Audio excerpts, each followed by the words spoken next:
patola na yun. Ayun, anak shi, kakayanin mo yung patola na ganito. Ito okay lang. Ano? Patingin?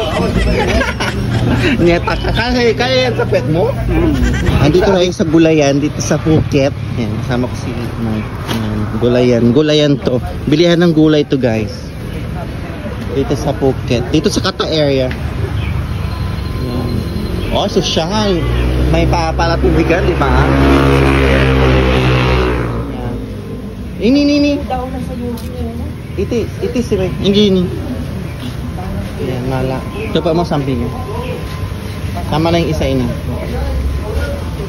Bibiling ko ng palaya.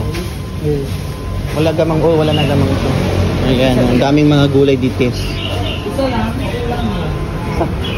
Magkano? Dagdagan mo na isa. Dagdagan mo na isa. May gulay ang dami. May palatubigan para magmukhang fresh. Jay.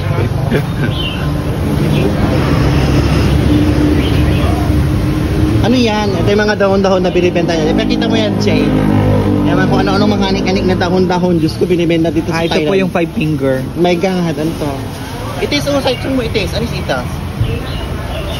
Pakinggan yung gamot sa pilay. Ito, ano to? Inanin mo rin. Mga iba-ibang gulay, guys.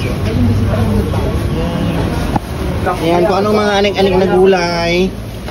Diba? Anong gulay ito? Ay, ito yung seaweed. Kinakain ko yung napanood ko sa Norway na vlog. O yung mga kangkong. Salad-salad yung ginagawa ngayon sa TikTok na Tinamaan pa na yan. Patola nila ang habaw. Sige, kakayanin mo yung patola na yun. Ayun, anak shi, kakayanin mo yung patola na ganito. Ito okay lang. Ano? Patingin? Nyeta ka. Kaya yan sa pet mo? Grabe ka, ha?